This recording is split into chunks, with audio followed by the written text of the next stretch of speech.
My name is Carmen Bolt, the oral historian at William & Mary. It's currently around 1 p.m. on April 25th, 2018. I'm sitting in the Alumni House of Mallory Walker, class of 2017. Will you start by telling me the date and place of your birth? I was born on December 23rd, 1994 in Towson, Maryland. Okay, and what years did you attend William & Mary? 2013 to 2017. Great. And so before we jump into William & Mary, I want to hear a little bit more about where and how you were raised. Could you tell me a bit about your family? Sure. So my family, how far back do you want me to go? Okay. My mom grew up in a very religious household, and my dad grew up, he moved around a lot. He's originally from North Carolina. My mom's originally from Maryland, I believe. And they met in college, and then they got married, and they had me and my brother. I grew up mainly in Howard County, Maryland, which is a county not too far from Baltimore, but I also spent some time, like when I was very young, in Baltimore County. And yeah, I had a very like classic middle class upbringing. I don't know. I like grew up in a very like upper middle class area, though I wouldn't call my family upper middle class. And it was a very like white area. It was pretty, actually, I would consider it pretty white, but looking back, maybe after spending 4 years at William & Mary, it was actually a pretty diverse place. Yeah. Great. And so when did you start thinking about college? Was this something that was discussed amongst your family while you were growing up? Or? Oh, heck yeah. I think it was like, well, let me say this first. My dad was the first of his siblings to go to college right after high school because he was very aware of the fact that he didn't want to stick around. He was like, I'm getting out of here as soon as I can. It's like, so he got a football scholarship and went to college. And my mom, it was just like a natural thing that she was going to go to college. So it was an expectation growing up that me and my brother were going to go to college that was like non-negotiable. But I started looking at colleges when my brother did. My brother's 3 years older than me. And so I first looked at William & Mary with my brother when I was in about like the 7th grade, maybe 7th or 8th grade. And I spent a lot of time coming here when I was younger. And so it just kind of seemed like a very natural fit. I like really, really loved William & Mary when I first started looking here, and when I first got here, I was like really obsessed with this school, because I like, you know, my brother loved it so much here, and his friends were always so kind to me, and it always just felt like a very welcoming environment. So, yeah, I applied early decision. It's like I applied to 2 schools. I applied to the school my parents went to, and I applied to William & Mary. I got into William & Mary, and I didn't have to think about it again, which was very nice. That's great. So what are some other things that drew you to William & Mary? You said it felt very welcoming with your brother's friends. What else about the school? I mean, it sounds pretty like shallow, but this place is really pretty. Like it's really, really pretty. It's a beautiful environment. And like springtime in Williamsburg is one of my favorite times of the year. I mean, like the pollen sucks, but it's gorgeous. It smells good. Everybody's out walking around. The grass is green. People are happy and excited. And it just, there's something about that is just so lovely, and just, I always visited here in the spring. But I also think that like I knew that if I went to William & Mary, I was going to get a good education, and it didn't matter what I was going to be studying. That just the fact that my like diploma was going to say the College of William & Mary like meant something. Like I knew that from the beginning, that I could walk out of here with whatever degree I had, and it would still hold weight no matter what I did. And that felt good because I had no idea what I was going to do when I got to college. So yeah. And before we jump into that, because I want to talk about what you did end up studying, but do you have a very first memory of William & Mary, whether it's when you came here as a freshman or all the way back to the very first time you ever stepped on campus? What's your very first memory, what it looked like, smelled like? First, well, I just remember it being very hot and humid when I visited with my brother. It's actually a really awful trip. It was like myself, my mom, and my brother, and then some other family friends, and we all came together. We stayed at the Days Inn on Richmond Road, which is now owned by the school. My mom and some other people in our group got food poisoning. None of us slept the night before we toured. My mom, while we toured, was in the campus center like snapping and sleeping, and then like occasionally going to the bathroom to vomit. Like it was an awful trip. It was humid, it was hot, we were all really grumpy, and we like it was just abysmal. That's a pretty bad first memory, but like it's funny looking back now. My mom was like, "Oh, that building there, yep." I had a fever dream in that building. Great. So yeah, that's not a great memory. But that's like the first one. Yeah, that definitely stand out. But I definitely like have this very like visceral feeling. Springtime, William and Mary, driving on 64, you get to that exit, and the college is kind of, I mean, like, it doesn't hit you right there in front of you, but you're going through kind of colonial Williamsburg, and it's so bright and vibrant, and the smell of the flowers, and the students walking around, and it's just got this, there's so much excitement in that. And, like, I still feel that sometimes when I'm driving here for work. I'm like, oh, this is so exciting, which is funny, because I come here, like, every day. But, yeah. Yeah, I think you paint a picture there that a lot of people relate to and bring up when they talk about coming back to William & Mary. It's just a really beautiful place. So you mentioned you had no idea what you wanted to do when you came to college in terms of studies. How did you land on what you landed on? You can kind of talk us through that process. Sure. So I really liked government when I was in high school. I thought it was really interesting, which is like kind of funny thinking like I think I got here, I started taking gov classes. I took a class with Clay Clemens, who was just like one of the most incredible professors you could ever meet at William & Mary. And he taught such a great class, but I thought that government was so depressing and complicated, and I didn't like it anymore. And then I was like, oh, maybe I'll do English. So I took a class with Kim Wheatley in the English department, and I took a class with the Potkays in the English department, so like best English professors ever. And I was like, well, that's kind of cool. And then I found out at the end of my freshman year that they were taking what was originally literary and cultural studies, which was like this strange conglomeration of just like different media sources, and turning it into film and media studies. And my freshman seminar was about Alfred Hitchcock, and I was like, well, that seems cool, maybe I'll just do that. And then I couldn't get into any classes my sophomore year for film and media studies, not until like the second semester. So then I was like, well, maybe I'll be like gender studies, or maybe I'll just be English. And then like film just seemed like the easiest choice. It was also like not a hard major to complete, and I found it really easy. Not to say that it's like completely an easy topic. It has that analysis that I love in English, and it says so much about society that I thought it made sense to me. It clicked. It worked. Sure. Yeah. And did any classes in particular stand out to you when you made that transition over to film and media studies? Like every single class taught by Arthur Knight. He's just like the coolest guy around. Arthur Knight taught Intro to American Studies, and that was just really, really wonderful. The class was about kind of the rise of film in the 20th century, and that was just incredibly fascinating. And I also found myself being drawn to Brian Castleberry because he taught my freshman seminar on Alfred Hitchcock, his classes. I took a class with him about horror films, and that was just really wonderful. He has a really great way of comparing films. And then Richard Lowry, who is in the English department, he taught theories of film and media studies. We ended up spending almost the entire semester, I think, talking about photography and what photography means for society. And that blew me away. He was like, you might not understand everything you learn in this class. You know, theory can be really convoluted and over your head sometimes, but if you can get like a little bit of it, we're good. And he was one of those professors too that would just like throw out ideas. He never felt like he had to be right. He never felt like we couldn't say stupid things in class. Like we would just be like, I don't know, I'm just kind of thinking about this. And like, we'd all just sit around and talk and think about it. It was really cool. I had a lot of really great professors. I could go on and on, but yeah. Well, there's definitely a moment for that, for you to talk more about the people who had an impact on you here. But before we do that, did you know when you switched film and media what you wanted to do post-college? Oh my gosh, no. Well, for a while I thought I was going to work in entertainment. I had an internship with a teen magazine for a summer. I, wrote a lot of online articles for those college websites. I thought that was what I was going to do. And then I found that those were way too shallow. I don't want to write about celebrities every day. I think celebrities are really interesting, but I don't care about what Selena Gomez wore to a dinner last night. That doesn't matter to me. And there are, bigger, more important issues to be talking about. So I was like, well, I don't want to do that.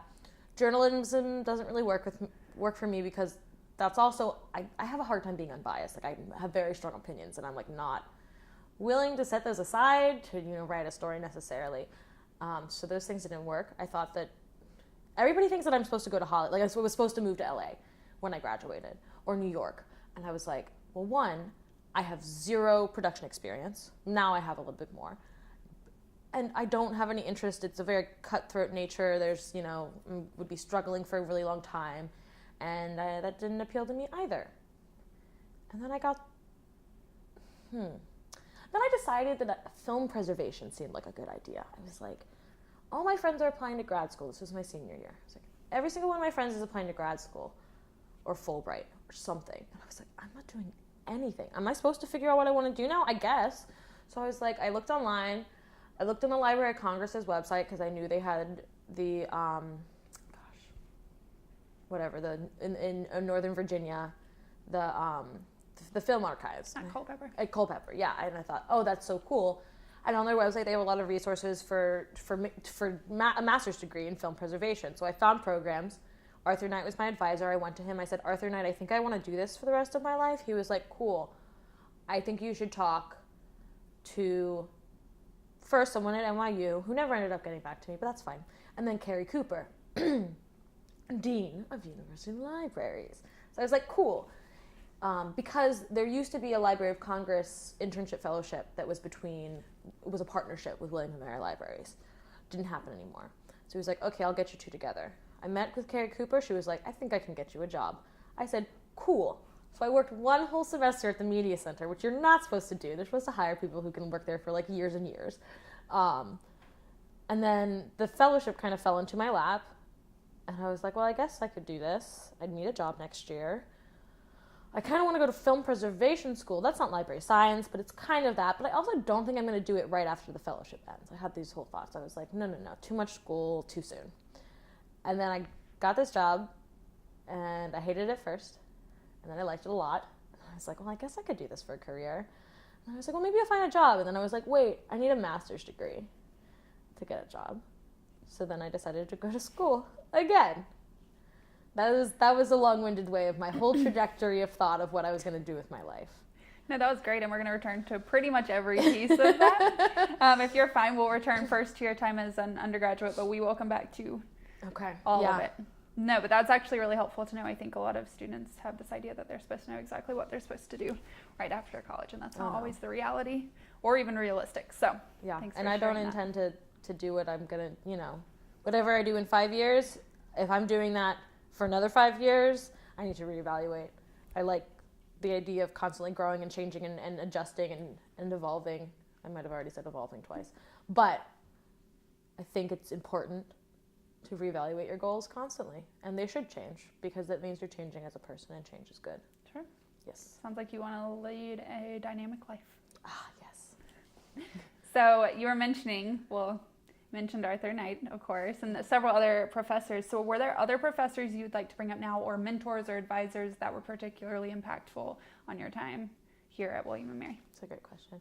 I think the one other professor I really want to mention is Tanya Stadelman. She is just such a powerhouse. She was the first production professor we ever had in the film department. There was like no production classes whatsoever. And so that was like the first time I had ever touched a camera, the first time I had done anything was in her class. And she is so incredibly creative, and dedicated to the causes that she is working on. She's made a documentary about a Superfund site in upstate New York, and she's, I believe, still working on it. It's like absolutely wonderful film. And she's so incredibly supportive of all of her students. I've taken, she was there for 2 years when I was a student. Still here now, obviously. And I took maybe 4 classes with her. And just like always available, always willing to push students, always really, really interested in students from like underrepresented backgrounds for sure, and telling those kinds of stories. Just really great. Like all of the classes she taught completely shifted my perspective on film and what film can do. I remember the one class that wasn't production based was I took an eco cinema course with her, and that was absolutely mind-blowing. Just like the idea of thinking about environment in terms of film just changed my whole perspective of like life. It was great. She's so great. She's just really cool. I'm really glad that I got to have her as a professor, and gosh, she's better get tenured. Just saying, she needs to stick around. She made the department so much better in the time that I was there. Yeah. Sounds like she definitely had an impact. Oh yeah, she's so cool. Were there any other individuals on the campus or figures that stood out to you, whether their impact on your life or on the campus at large during your time here? There's definitely a lot of people on this campus that I like definitely look up to. I definitely look up to Carrie Cooper, like single mom, dean of a library. What in the world? And she also just kind of fell into library science as a field, and I think that's really, I don't know, really speaks to me because I didn't expect to be doing this at all. And then, I mean, I can think of so many people, like Maria, who graduate assistant now in special collections. I had a class with her, and that class absolutely just like mind altering, wild. I didn't think that, like, I love ghosts, and I've always loved ghosts and like the supernatural and esoterica, and I think it's fascinating, and I didn't know that that was something that could be studied academically. And then when I realized it did in her class, it just like opened up so many doors for me. I feel like I wouldn't want to work in archives and libraries if it wasn't for that class, because like, what is more representative of a ghost than an archive? Truly, it's like it's history. It's living history, essentially. I don't know, maybe not living. Might be the best phrasing, but so great, so undead cool. history, something. Yeah, sticking around for sure. I can't think of anybody else. I mean, can I count my brother? Yeah. I mean, like, he was here when I was a freshman, and it, like, having him here was really like significant. I think. I don't think I would have enjoyed college as much as I did if I didn't have him like guiding me through that first year. That was definitely super important. And even now, like, because he comes back and we have this one thing in common, like, we weren't super close when we were both at home, but then once he went away to college and then I came and followed him here, we became so close. And I don't really enjoy the phrasing of like, or the thought process that like I owe William and Mary necessarily. I think a lot of the growth and the change and the discovery that has happened in my 4 years certainly could have happened at another institution, because it's about the individual and not necessarily the institution. It may be the environment of higher learning, but not William and Mary itself. But I do think the fact that me and my brother both went to this school, I think that was particularly special. Yeah, that's great. Yeah. Good. So, and by the way, if you think of other names, feel free to blurt them out at any given time. So I like to ask about the administration of the time someone attended William and Mary. And so for the time you were here, President Taylor Reevely, well, it's been during his presidency, and his tenure is about to come to an end actually this year. I was wondering if you could offer some reflections on his impact at William and Mary, whether positive or negative, because I think at a school the size of William and Mary, there's something about proximity to higher level administrators that you might not find elsewhere. So it's weird. There's a certain amount of celebrity that has, and I really, I would love to have seen what it was like for past presidents. I know, Nickel had a lot of support in certain areas and less so in others, and I think that with Reevely, he has really been built up as something, which is really fascinating. Like, when I started, I think there was definitely a shift in the way I saw the world when I was a student here. And I think when I started, I saw this campus with rose-colored glasses, Reevely included. I was a member of the cult of Reevely. I loved him. I have a picture with him before I was a student here at a football game. I like ran up and I was like, let's get a picture. And of course he was willing to take one, and he's just treated like this incredible celebrity. Even now, like, I hear people talk about like, oh, I saw him the other day and it was just, whoa. I'm like, no, well, one, he's just a person. Two, in the past year and a half, there has been, is that picking up? Really problematic things. Reevely has said very problematic things in the past year and a half. And certainly, I think, I have many thoughts. I don't think any individual should be treated with that level of celebrity as Reevely has been. I think that he has been here for a lot of good. I think especially maybe in the past week, I have become a little less resentful of him with the apology that came from the Board of Visitors. But I also think he's incredibly problematic. I mean, the fact that a year ago when the Black Lives Matter conference happened, he said, hey, I have color too. And he said that he took a civil rights course when he went to, Princeton? No. That was in the 60s. Professional development is important, and so is personal development. And if you're not actively improving your views of society to reflect society, like it's not acceptable. And I think that especially in the light of so many recent events with when, I'm thinking about when the election happened, and, students were being threatened on campus, and what I saw from my perspective was a president sending out an email discouraging such actions, but only because he was encouraged to do so by students themselves. And I think that is an incredible problem. I mean, there have been issues of racism on this campus the whole time I have been here, and I'm not sure if the administration has really acted truly against it. I think I understand, we're all trying to save face, you're trying to appease people, and trying to keep the order of things. There's politics involved. But yeah, I think from the time I started to now, my opinion has gone from incredibly positive, blindly ignorant, to, I think, better informed, for sure. Would you say that similar arc happened for a majority of students? From your perspective, the one that you kind of experienced this admiration to noticing or having that being challenged? I think so. I think there's certainly, though, a lot of people still who don't understand the problem with Reevely. I think somebody anecdotally, it was a friend of mine talking about, she was in a class, she's still a student, she was in a class, and somebody was like, I don't understand why people don't like President Reevely. And it's just like, no. There are true reasons behind this, and I think if you're not making yourself aware of those issues, that's a whole other problem, obviously. But I do think a majority of the people around me, in the circles that I exist in, certainly went through that arc. And I think maybe that is maybe the natural arc that takes place when you are a student of a marginalized or underrepresented background, for William & Mary in general, not just the administration. That is the kind of the perspective or the journey that you go on. Yeah. Okay. Great. I would like to talk some more about that, but before we get off the topic of presidents, we just elected a new president, the first woman to be president of William & Mary. Do you have any reflections or anything on that happening, or anything you're hoping to see from that new president in the coming years? I'm so excited.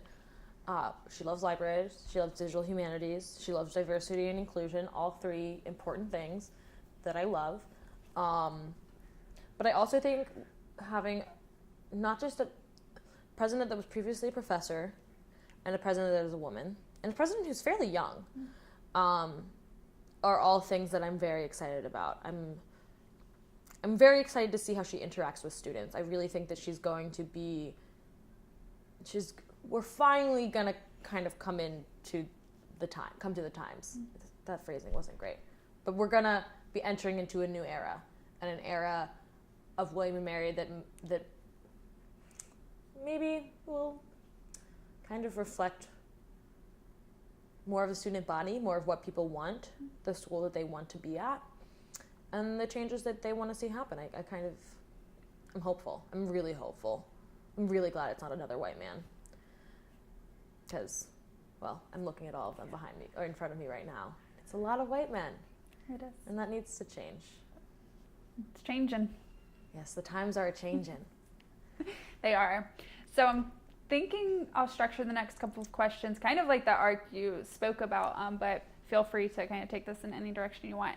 I thought we'd start with some of your favorite memories of your time at William & Mary, whether they're from the beginning of your time here or even more current. Just some of your favorite memories or experience you had here that were really impactful to you. Oh, wow. Oh, excuse me. That's a hard question. I have really fond memories of when I first found out that I was going here. It was a really sweet moment for my family, because they send out this awfully cryptic email that's something about how good news can come in small packages, welcome to the tribe. And I was like, what does this mean? And I was like, Mom, Dad, look at this. And then they started screaming, and then I called my brother, and he was at the CAF, and he put his friends on speakerphone, and they were all screaming, and I was like, but I don't know if I'm in yet. I don't know what's happening. And I think I have a lot of good memories too with my family. My parents didn't go here, but they love this place way more than I think I ever could. And so I have really good memories of being here with my family. Also, some of my very close family friends, people I've known my entire life, went to William and Mary and were students while I was a student, which is just, so there's something very like familial about the memories I have on this campus. Like, it's just very tied in with my family and my life at home. And so I never really felt like William and Mary wasn't home. I think my parents often got upset with me because I would be like, oh, I gotta go home to William and Mary. Oops, my bad. And so I have a lot of fond memories around that. I'm trying to think of other things. The people, I think everybody says this, but the people definitely make the school what it is. And I think I have so many positive memories with so many of my friends on this campus, just ridiculousness or just like good moments where I knew I had the group that I needed to have, I had the support I needed to have, that kind of a thing. Mm-hmm. But I can't, it's hard to like pick individual moments. But there's lots of good ones. Well, was there anything in particular you and your friend group would do for fun? Oh my goodness. I spent a lot of my senior year holed up in my apartment with my friends in Ludwell, which was just like, why did we all live in Ludwell? We would always come over, someone would make margaritas, and someone else would make us watch a movie none of us wanted to watch, and we'd just sit around, or we'd like read creepypastas to each other, which are just like poorly written internet horror stories, and like laugh at them.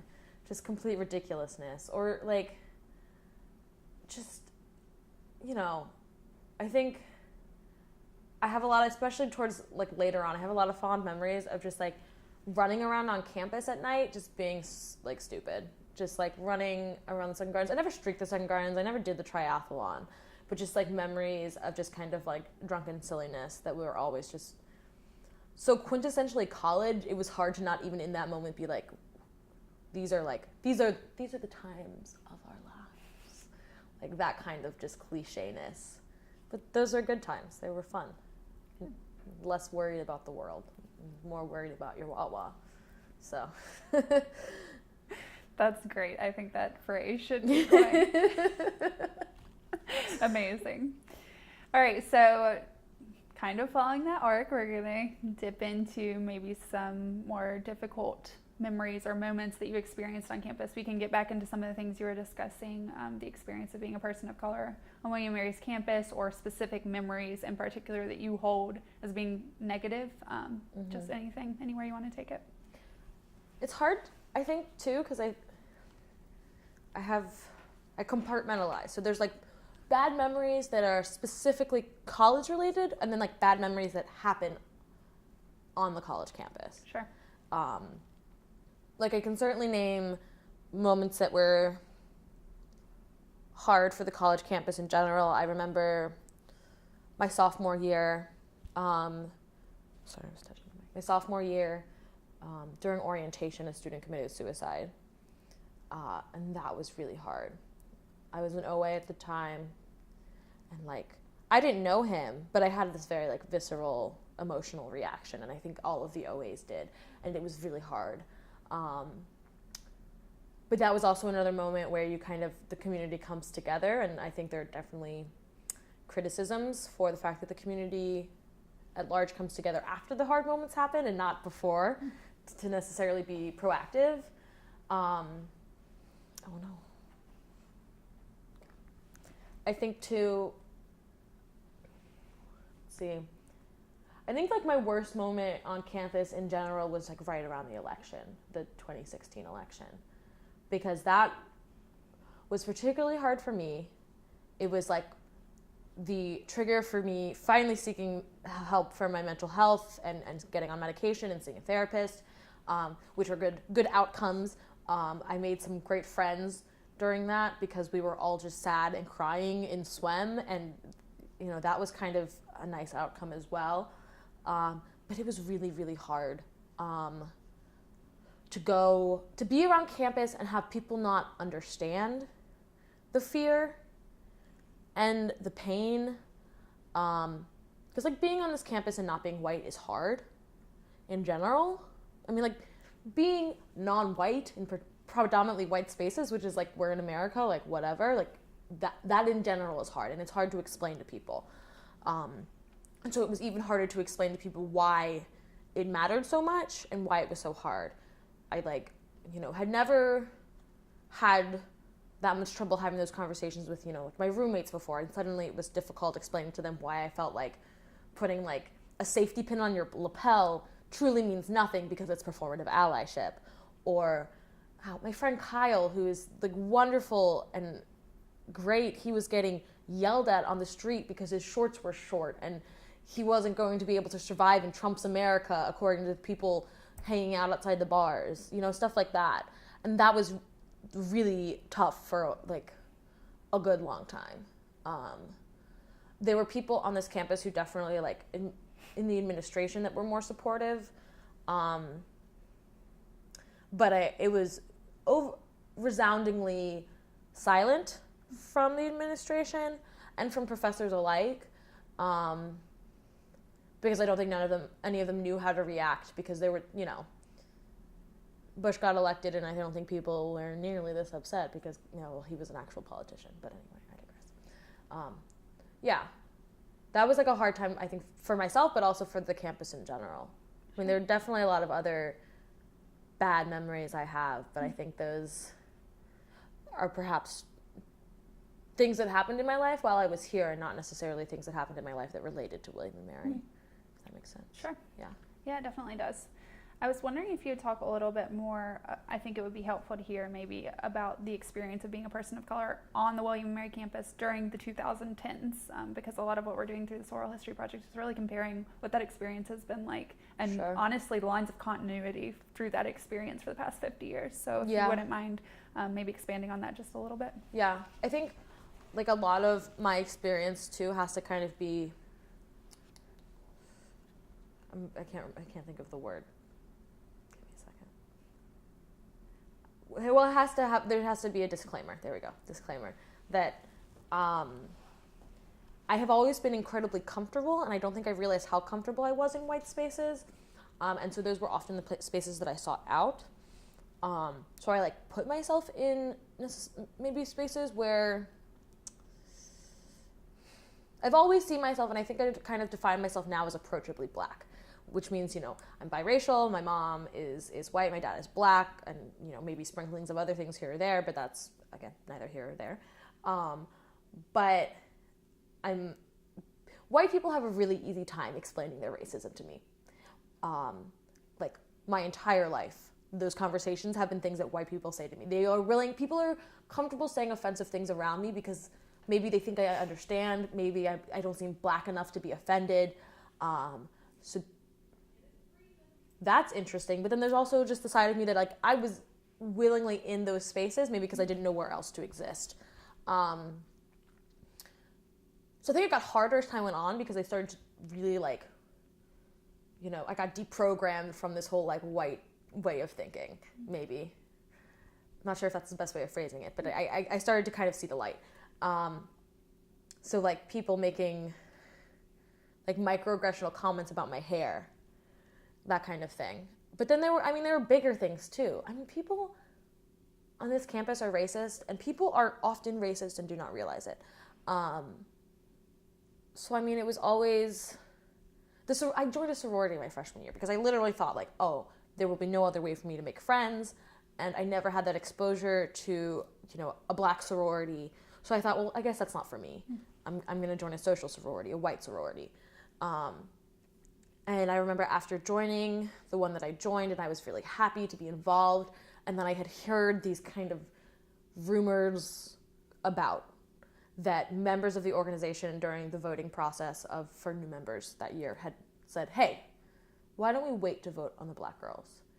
And these were people who said this who were never outrightly mean to me, maybe too nice to me, but those kinds of comments. And then I remember being particularly drawn to one individual during recruitment because she was black, and I could tell that she enjoyed being there. And so I was very aggressive in the years to come to make sure people knew that this was a space that they could feel welcome. Looking back, maybe I should have had a coup and left and joined a black organization. I think that would have been great, but sometimes you have to try and fix problems from the inside out, and I definitely tried to. But there were a lot of people in that organization that would just say things that were problematic. And I think I realized it too a lot after my end of my sophomore year, right after Freddie Gray had been murdered in Baltimore and the riots were happening. And people were saying things that weren't great about the fact that people were rioting. And I was like, no, I think they have a right to be upset and to doing this. And there is not a race problem, a racism problem in Baltimore and in the United States. So there's no issue here. I don't take issue here. But they definitely didn't understand. And I started to realize around that time that it wasn't just like the comments about my hair or the way that I talked or the music that I liked. It was a greater issue. I started to kind of see how I was different more and more. I mean, I have this very distinct memory, of my senior year walking down Jamestown Road. I had finished class somewhere on old campus. I was walking up to Ludwell, and college campus, city, anywhere, catcalling is a thing. So I was walking along, and I got catcalled by somebody who was driving in a car. I had my headphones in, so I was just ignoring them, walking, rolled my eyes, kept going. And then the guy rolled down his window and stuck his head out and said, "You dumb nigger," and kept driving. And that was the first time that someone had been so overtly, openly, and aware of their own racism. Because you don't say that without thinking about it. Because I think even if you think it's okay to say it in a song or whatever it may be, I think we can all agree that is a base level of bigotry. And so that was weird. It was really weird. They would definitely, I could tell, they probably weren't students on this campus. I'm not really surprised. This is a pretty conservative area. And, the farther out you get, the more rural it gets. You kind of get that quote-unquote redneck or whatever. So that was weird, I think. Most of all, I think I was definitely very... In a way, it was refreshing because I could walk into a room and I can say that experience and everybody in the room could acknowledge it's wrong. But when somebody tells me that I am an African goddess and I say that to a room, I can guarantee not everybody in that room is going to realize why it's wrong. Or somebody reaches out and touches my hair without my permission. We're working on that one. I think we're slowly more aware as a society that you shouldn't do that. But yeah, it was strange. It was jarring. But in some ways I was like, well, I have a hard time with people who are microaggressionally problematic or bigoted or racist or whatever, but when it's overt, at least you can kind of say, that's racist, and you can kind of walk away from it. The other stuff is a little more complicated, a little more complex. Yeah. And so with, the microaggressions and over-aggressions you experienced on campus and what you were seeing going on in the broader United States and world, was that kind of what moved you through this, comfort existing in white spaces, as you described it, and through that and sort of turning a critical eye on what that meant for you and what that meant for your life and how you existed on William & Mary's campus? Was that what led to that kind of turn? I think so.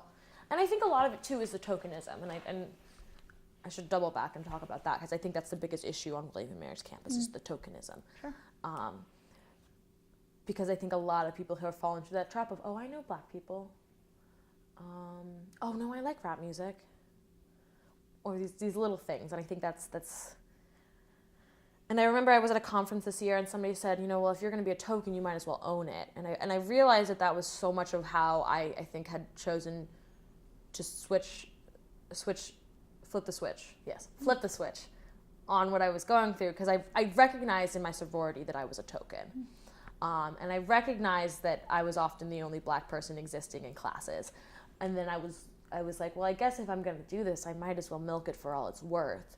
And so I wasn't afraid to be the loud person or the angry person or the angry black woman or whatever you want to call that stereotype. So I was okay with it because I figured, you know what?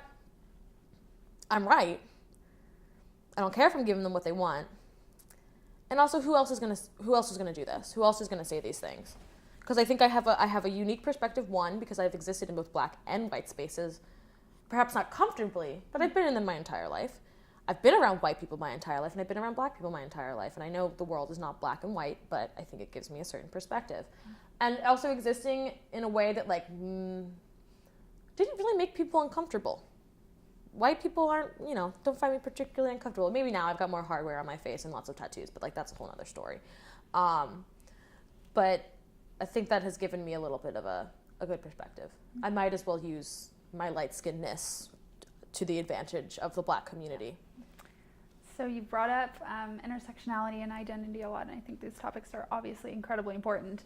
And so I'm wondering, and this is a broad question, but what pieces of your identity have you felt supported in at William & Mary and just generally in your life, and not supported in on the alternative? I think I have been very supported in, well, after coming to William & Mary, I would say. I think I have never felt invalidated when it comes to my blackness. That was a hard thing for me in high school, but that's a whole nother thing. But I definitely think coming here, I think at least here white people know that if you're black, you kind of probably shouldn't question the black issues, for the most part, at least in the circles that I existed in. And I think that, you know, with black people, we're here to support each other. There's only so many of us here. And I never sought out those black spaces, and that's one of my big regrets in college, but I definitely feel like the black friends that I did have and that I do have now have always been incredibly supportive of me, which is something I was always really afraid of. I was always really afraid of being told that I wasn't black enough for so long. And I think some of that has to do with, like, the stereotypes of, like, what is black and what is white.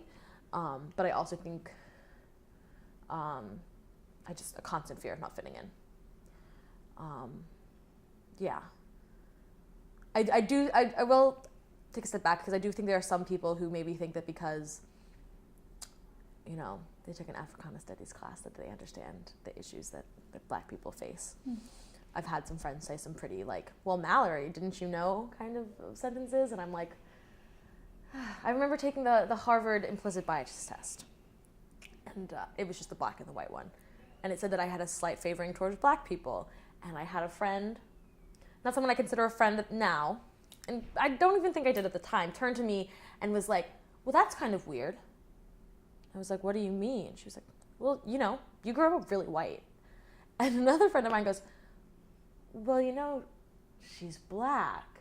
And I was like, yeah, I'm black. And it was just kind of one of those weird things where I was like, you know, foot in your mouth, you think you know better. I think definitely, like,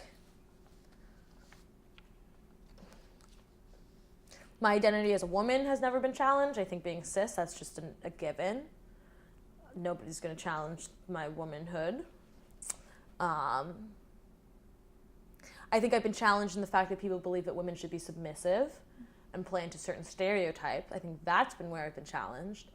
And I think also in my sexual identity, I have had a really hard time with that. And that's, like, still evolving. We're going to redact this part because I still haven't come out to my parents yet. But hey, when other people are watching this, I will have, so it'll be good. But, like, I remember my sophomore year, I was like, well, I definitely just, like, I don't just like guys. Like, I knew that. Mm-hmm. So, okay, I think maybe I'm bi. And I, like, had this weird moment where I, like, came out to, like, everybody on my OA staff before I came out to any of my friends. Not even my OA staff, the group that I had of freshman boys I came out to. And I was like, well, that's weird. And then I remember telling one of my friends, I was like, you know, I am bi. And my friend Andrew was like, no, Mallory, I think you just really want to fit in. Because all my friends were gay. I was like, I'm not so sure about that. That's interesting. And even, like, last year I had a friend, and she was like, you know, I was like, yeah, I'm definitely, like, I'm bi. And she was like, well, have you ever been with a woman? And I was like, no. And she was like, well, then you're not. And I was like, oh, great news. This is wonderful. I feel supported. So it was always just kind of like I didn't, like, in that way, I don't think I've necessarily felt supported. Mm-hmm. And also, like, in my sorority, you know, in being in a sorority in general, there's some issues there. There were some people in my organization that were, like, very openly gay, and always had been during all of their years. There were people who were kind of more quiet about it, but, like, if you knew them, you knew. And then there were people who, like, still to this day, it's not a thing. Which is interesting. There's definitely a stigma around it. Like, you shouldn't date anybody in your sorority because of your sister, and that would be incest. But guess what? This is all culturally constructed, and also stupid. I find it all very hierarchical and silly. And I remember my first class with Tanya, I made a documentary about like being queer in sororities, and Tanya was like, Mallory, are you gonna put yourself into this? And I was like, no. And then I was like, haha, my professor thinks I'm gay. And I was like, oh, but I am. That was weird. But I think in making that, I realized that either you had to be really, really comfortable with it, really, really out and really, really comfortable with it, or you had to be closeted. And there was no ability to be in between, because you had to be okay with being discriminated against. And I was like, I think I already have a strike against me here. Like, there's plenty of people here who don't like black people. I'm just gonna keep that one to myself.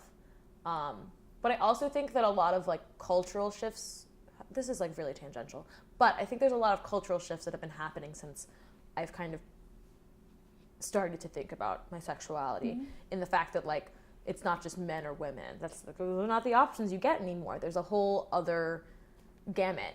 And so like to just be queer, period, is totally fine. You don't have to like choose and explain it. No, it's just it's simple, but it's complex, because people are just people. That's kind of how I see it. But I think that like also this campus is really like, if you're gay, you're going and hanging out with these people. Like there's definitely, and those were like the people who were my friends for a lot of it. But like, it was weird. You had to be in Lambda, and you know, I would always go to the parties that were like the Lambda parties, and you know, they were always really interesting because it was like the same kind of just like drunk makeout craziness of like, I guess, a fraternity or sorority party. And I was like, I don't know how I feel about this. Also, I didn't like dating my friends. And there weren't that many gay people on this campus for me to not date my friends a lot of the time. It was just this whole complicated thing. And I think I was always also worried too that like, if I came out to people and then somewhere down the line realized that, oh, that's not true, like that it is just this phase, or I am just trying to fit in, that I'm a liar and I'm not being authentic. And that was something I was really afraid of for a really long time.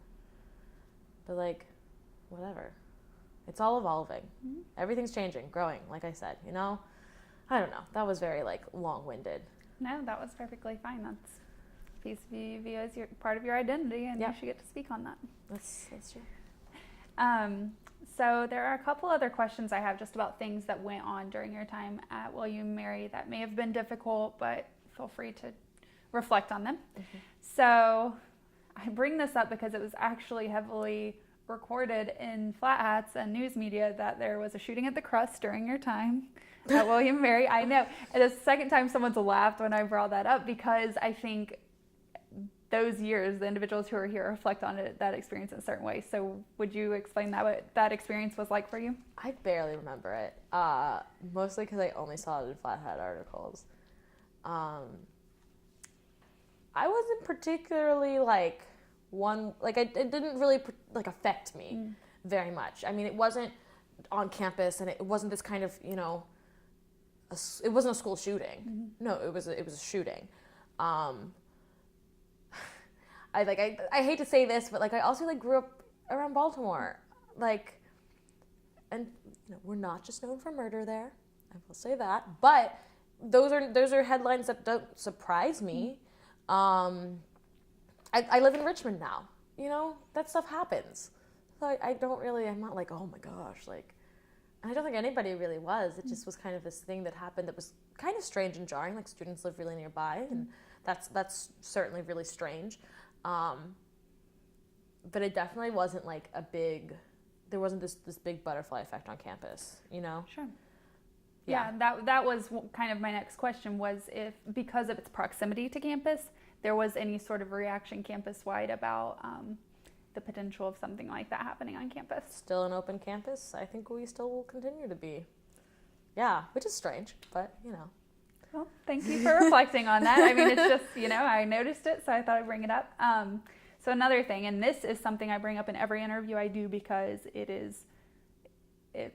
exists as long as history, itself, and will continue to, but sexual harassment and assault on campuses. It was discussed actually very little in decades past, but of course during the time you were here fairly thoroughly in the Flat Hats.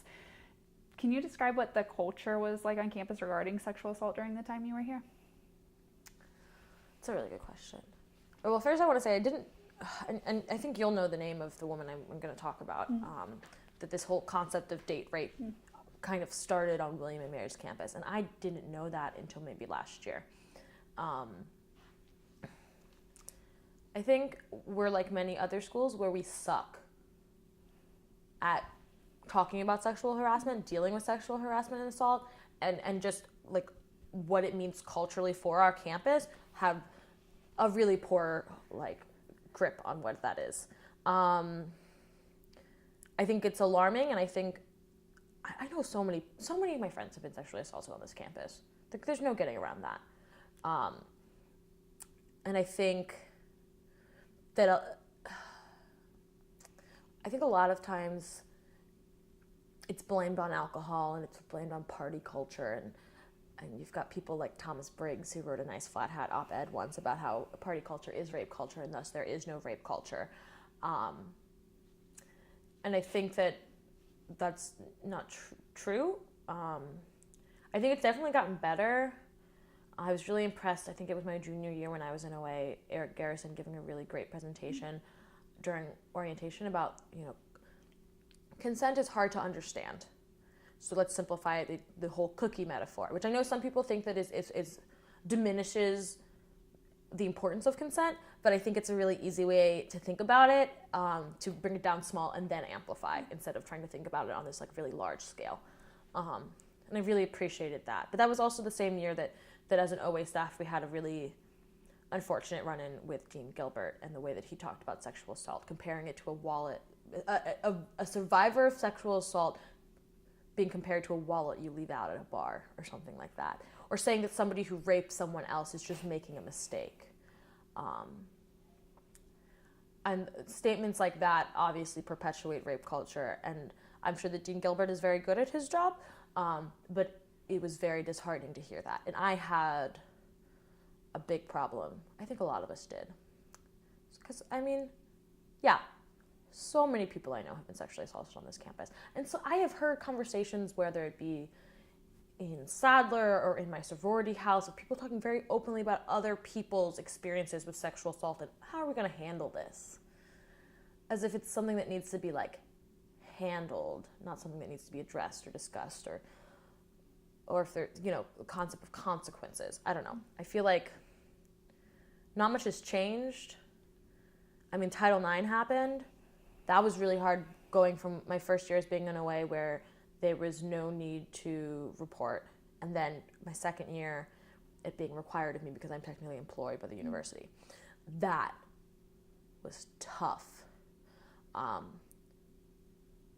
Mostly because it felt wrong, but I also understand that it is a part of a greater issue we have here, which is the handling of sexual assault. I also take a lot of issue, and I won't get too into this, about the fact that in the recent arrests that were made not on campus, but the arrests made of students, faculty, and staff on this campus in relation to issues of drug abuse and the selling of drugs on campus, was apparently a reaction to unreported instances of sexual assault and the increase of those unreported instances of sexual assault because of drug use. That is very problematic, and I think speaks to the larger issue we have here on this campus with sexual assault. Yes. I also should say, no, I won't say this. We'll talk about that later. Okay. It's been interesting. Yeah. Sure. Because I've known survivors and I've known perpetrators, and that has been very interesting as well, because It's not necessarily the people you think it's going to be. Yeah. Yeah. Yeah. You and I can talk about that later if you want. I don't want to accidentally cause a lawsuit to happen. Sure. I don't know. Sure, makes complete sense. We're going to transition just a little bit from those difficult experiences, but thank you for reflecting on all that, because it's tough. It's tough. And that is, way too simplified, but it is tough. So as a student, and we've talked about a number of these, you were involved in a number of activities from the beginning. You were a member of DG, as you mentioned, sorority. You were an orientation aide, a William Mary tour guide. Yes. Worked for Phonathon. Ended up working for the Reader Media Center and in the Aromas location at Swim Library at a certain point. And you wrote a Flat Hat column behind closed doors. So am I missing anything, first of all, on that list of what you were involved in? I don't think so, no. Okay. And so what motivated you to be so engaged in these particular activities? Well, I kind of already touched on Delta Gamma. I think I had a fear of not having friends. I also had positive experiences. I had friends who brought me to sorority events when I was in high school, at William & Mary specifically, and I was like, this isn't bad. And I also had a really positive experience during recruitment. My brother was friends with a lot of Delta Gammas, and that was really attractive to me.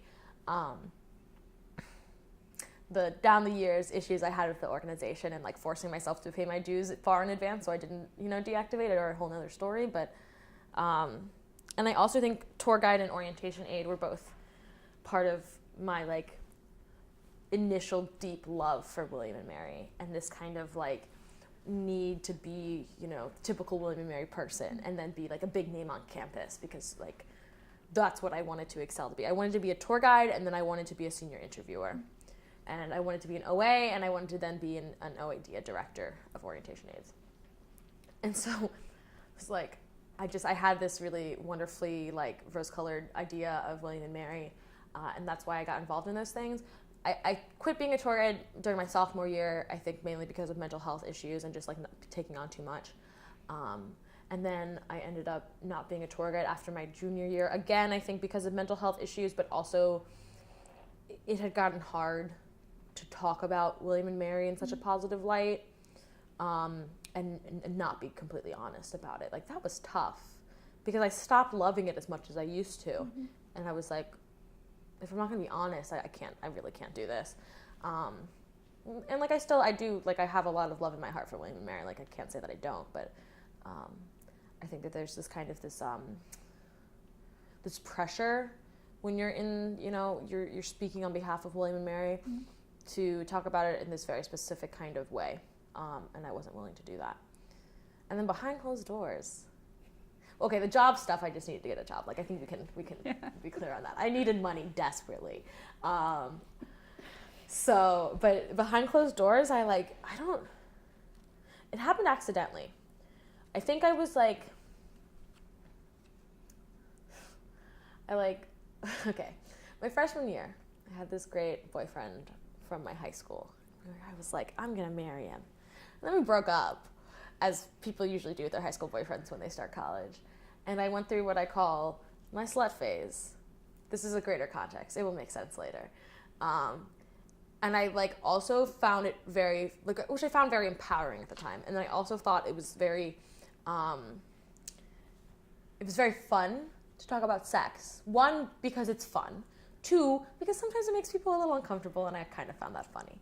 And I also, I'm loud, I have opinions. And so I found out that they needed another person for behind closed doors, and I happened to know one of the people who is editing for Variety. Her name is Devin Ivey. She now does amazing things in New York and is an incredible editor, and here I am, still at William & Mary, but whatever. And she was roommates with my big. And so I remember going into my big's room, and they were pre-gaming for a party, and I was like, Devin, I want to write for behind closed doors. And she was like, okay, come into the office on Monday. I was like, cool. And I just started it. I just started doing it. And it was really nice. It was a good outlet to have, I think. Because I think there's a lot of issues.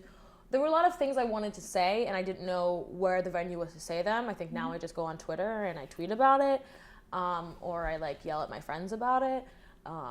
But then I was I need a space to kind of flush these ideas out. And they can be it was everything. I wrote silly articles about sharing a twin XL bed with a partner. But then there was a need to have these more serious conversations about the fetishization in sexual relationships and kind of this issue that we have on this campus of like hookup culture being so, I don't know, kind of, it's not healthy. There's not communication. It's not good, and stuff like that. So like, even as my slut phase ended, I still kind of felt like those were important conversations to have. Yeah. So it sounds like, and correct me if I'm wrong, that you chose your topics, and I have a list of different topics here that I can go off of, but that you chose them based on maybe some personal experience, but also on kind of what you were seeing on the within the campus culture at large. Definitely. Great. Well, are there any particular articles specifically that stand out to you, or you will always be super proud of? There were some I think that were really important, and I remember them getting a lot of attention. You know, talking about, I think the one about fetishes did fairly well. And I remember them certain ones getting a lot of shares, and I really felt like I was influencing people, and that felt really, really good.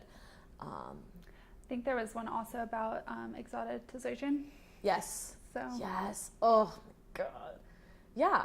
Because I think that's an issue of, you know, if you're a person of color and you're dating somebody who's white, because, I mean, in this day and age, people think they can say whatever they want on Tinder, and then you get a lot of comments like that. And yeah, it was all brought about because my friend had this horrible experience with some guy telling her that she was hitting a quota, or that she was only smart because she was Asian, and it was really strange. And first of all, we hunted him down, and we all emailed his employer, which I think is what everybody should do when they experience such outrageous remarks on the internet. But because it should have real life implications, not because, you know, we're evil and vindictive, but because your actions should have consequences.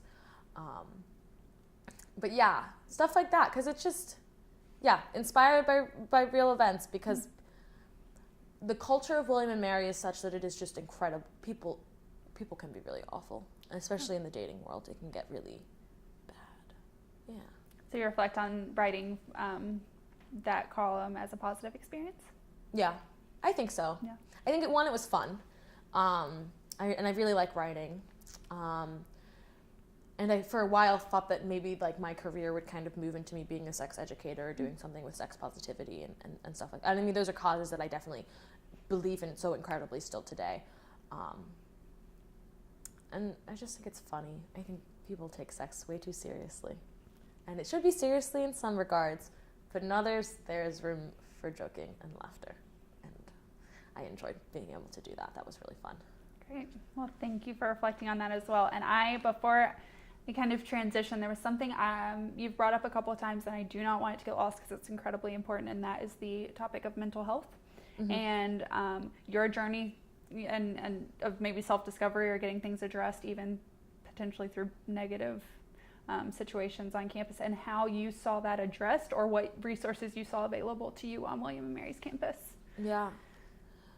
I think I am lucky because once I finally did choose to seek help, I had an incredibly positive experience. Well, I'll preface that I've had a very positive experience with the counseling center, which I think is a place where a lot of people have negative experiences.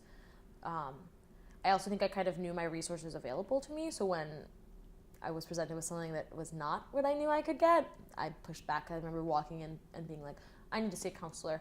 And they were like, oh, it's like a 2-month waiting list. And I was like, no, I think there's on-call people right now. And they were like, yeah, you're right. We'll get you to see someone. And then I got hooked up. I got a therapist. You know, I went to my general practitioner back at home and was like, I need meds. And she was like, great, you've always had anxiety. And I was like, well, thanks for telling me.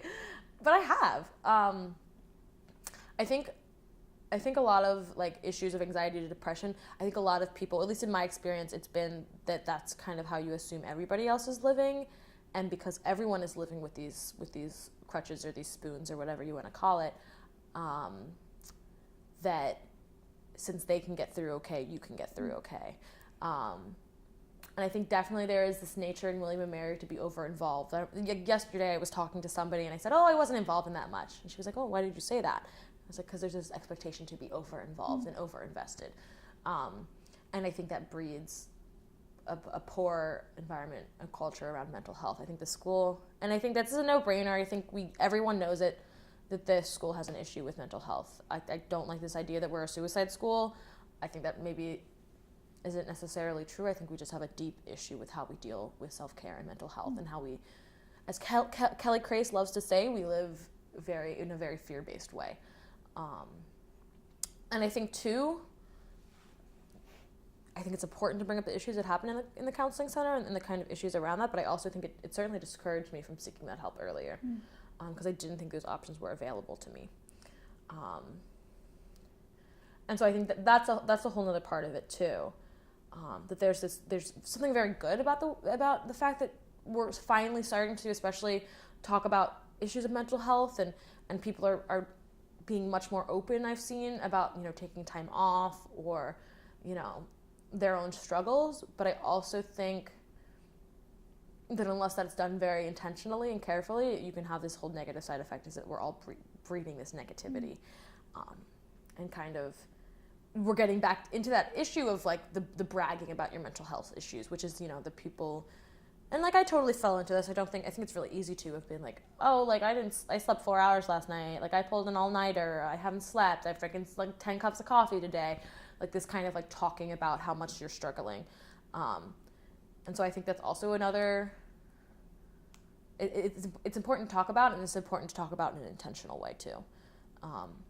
But I will say I found out my brother went to the counseling center because he was in like a counseling center video, and I saw it when I was in OA, and I was like, oh my God, my brother went to the counseling center? I was like, oh, well, bet I can go now too, which is funny. But, and then I told my mom about it. My mom was like, is he okay? I was like, Mom, this was years ago. He's fine.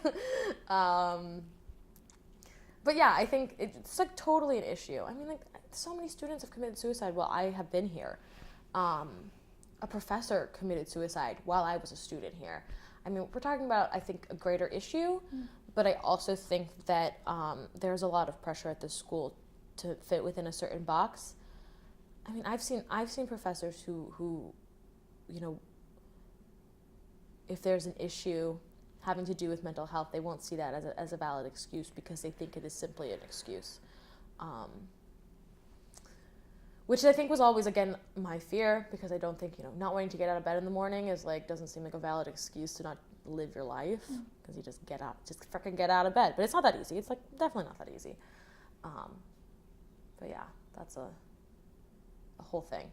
It's a whole issue, and I think we're getting better. Yeah. Well, thank you for reflecting some on that.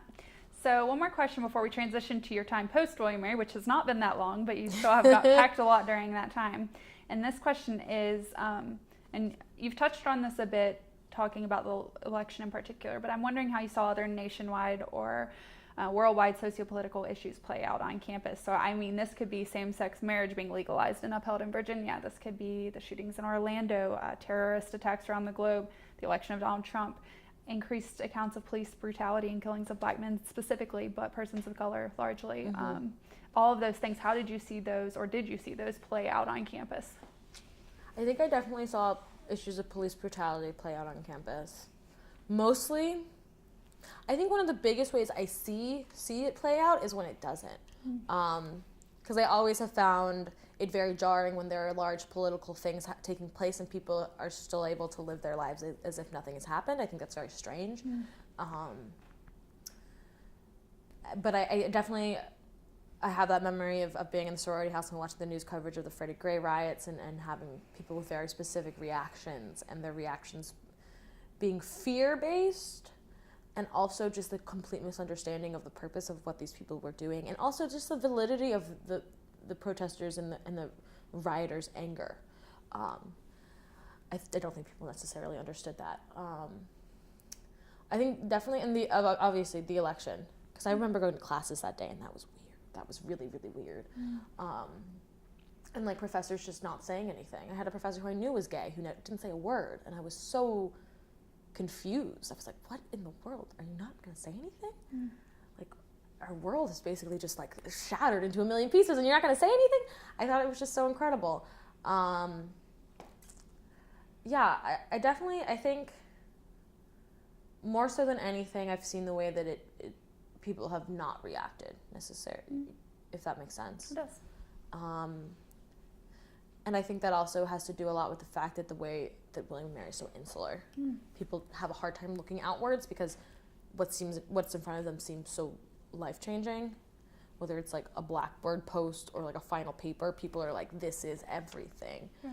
When there are like much, I think it's all in perspective, of course, but there are very important things happening outside that small sphere.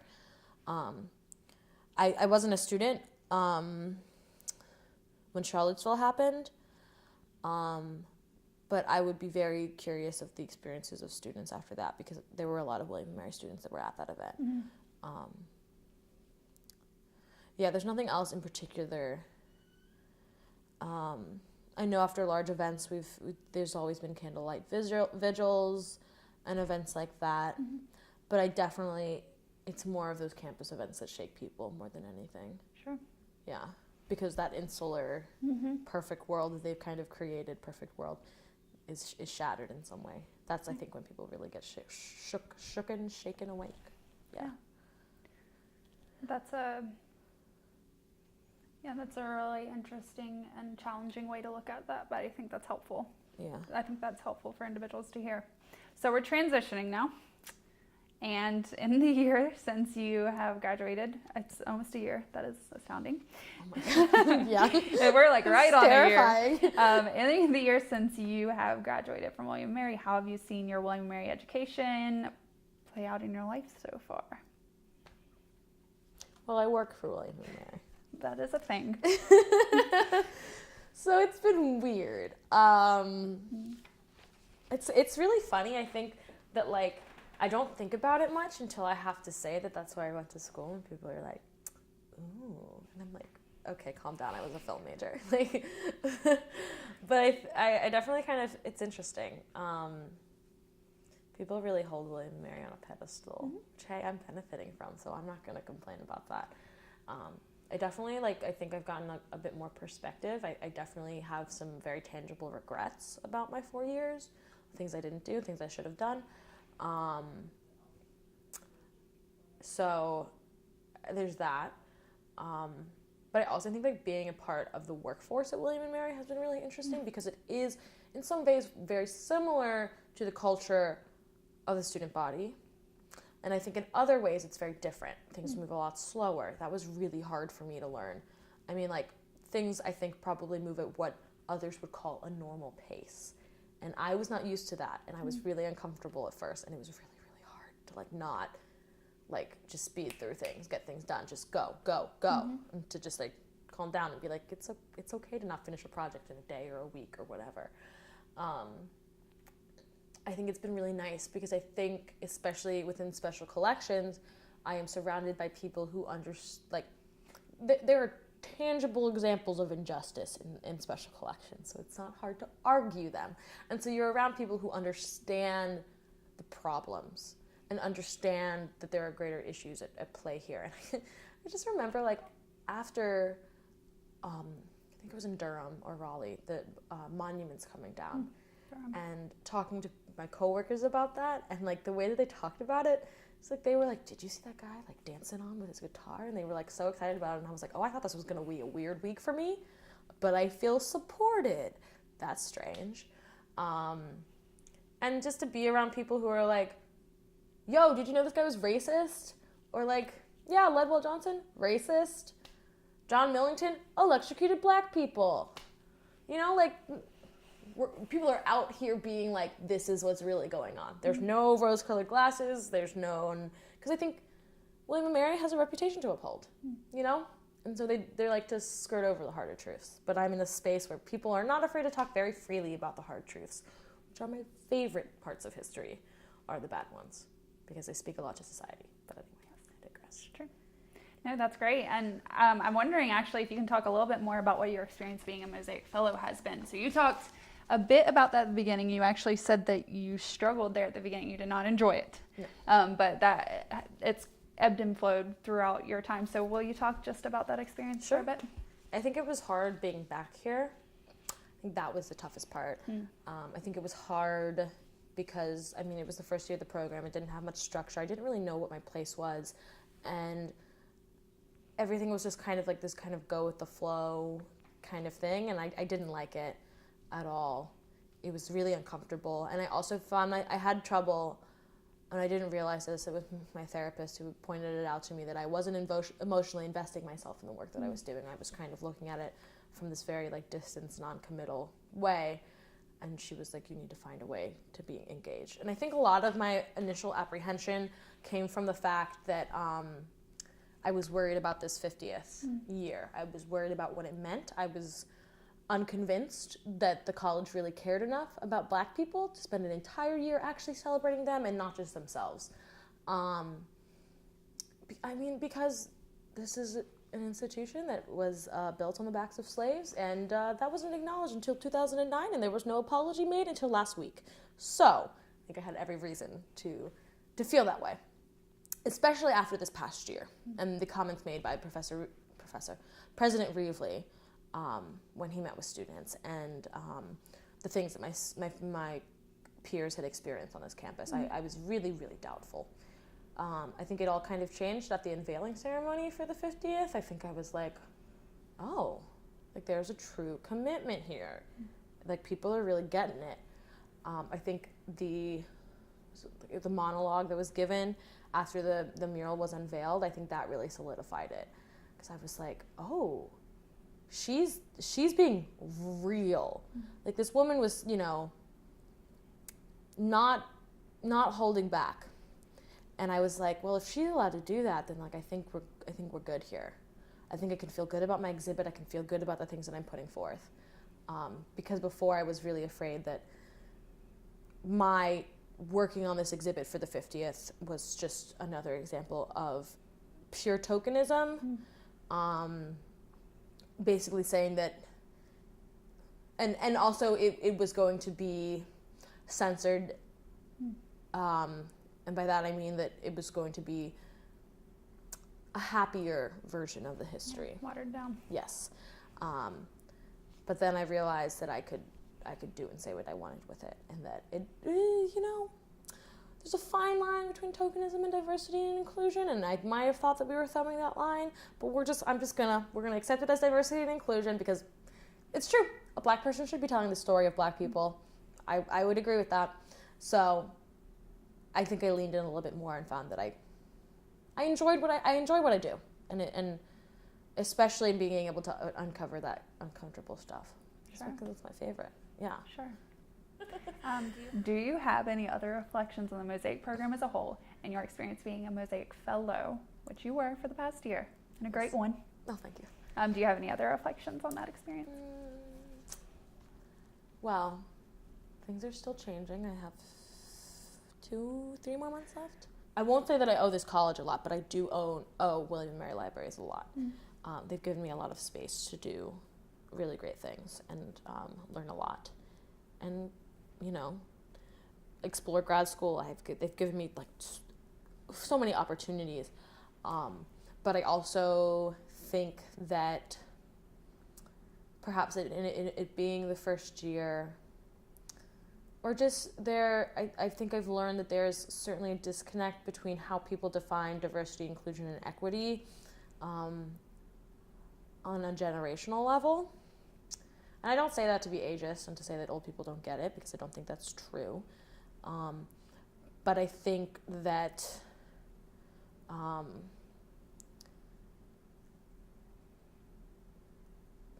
say this: time is not linear in the way that progressiveness is not linear, and we do not make progress in a linear way. And so I think that the way that I view injustice has changed and evolved with the times, and how somebody older than me may see injustice is a reflection of their experience. And I think also we're dealing with a time when people are really afraid to be called out and be told that they are wrong, or told that what they have said is hurtful.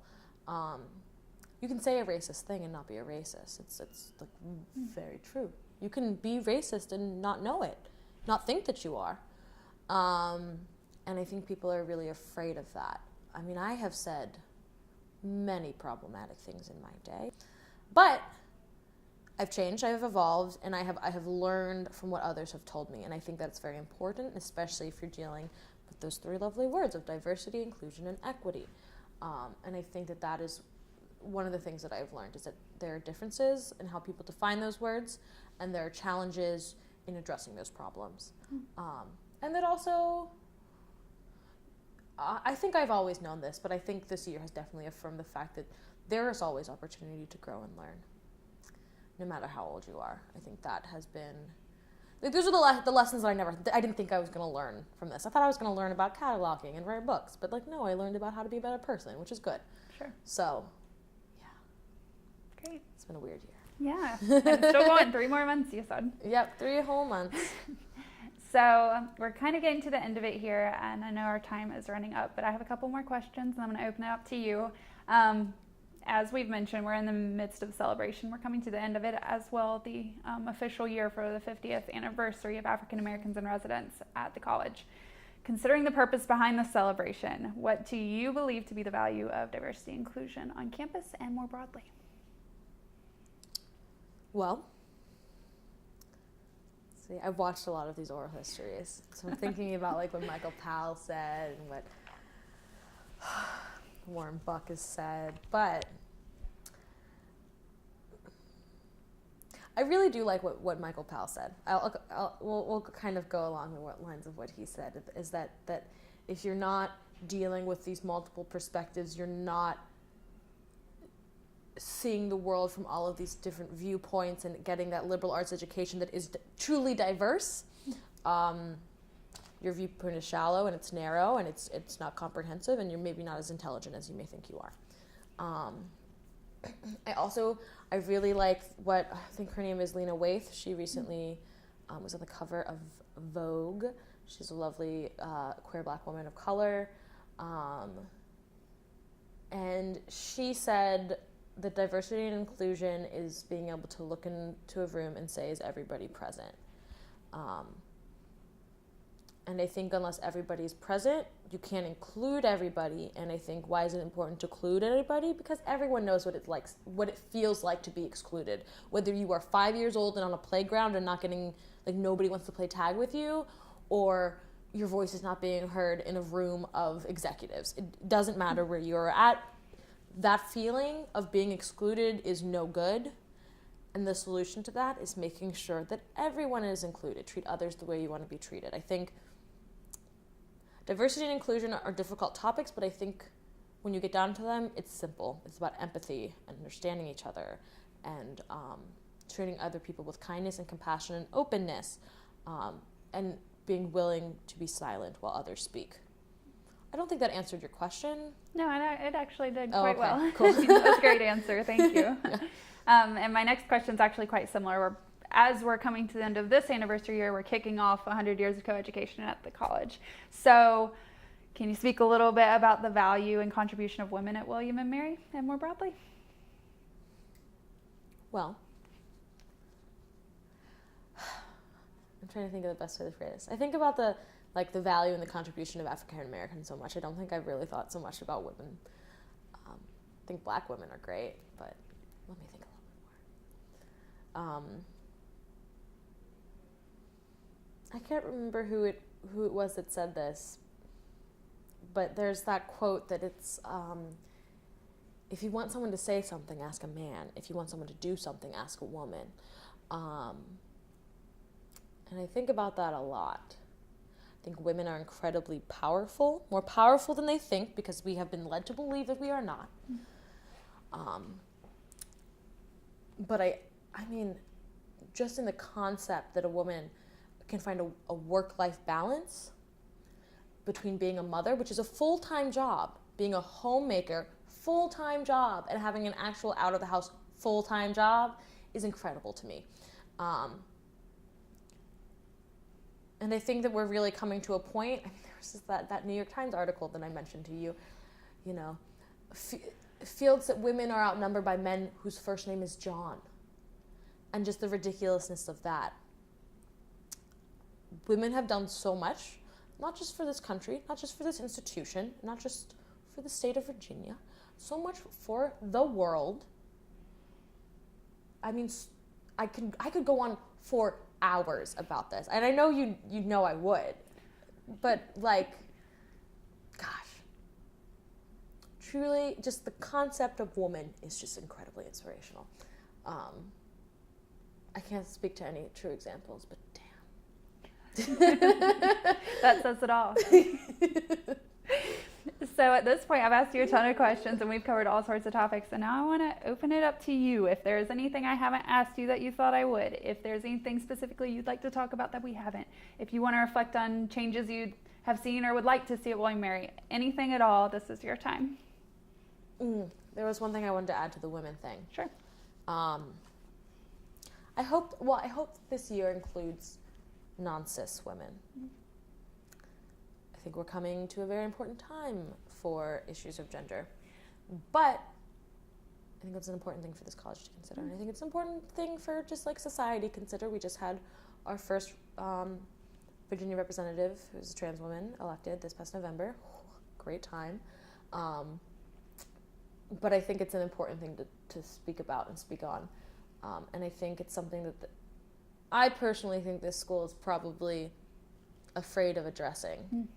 We just had like non-same-sex housing be an option, which is just ridiculous. I mean, like I visited schools when I was looking at colleges that it had always just been an option. And I think the school and a lot of other schools and the United States in general has a lot of issues with the gender binary and thinking that like, because we like to organize things. And so if we're going to organize things, let's organize them by gender. That makes sense. That feels good. Okay, great. We're organized. It's messed up. And there's issues there. Yeah. I'm really interested to see, I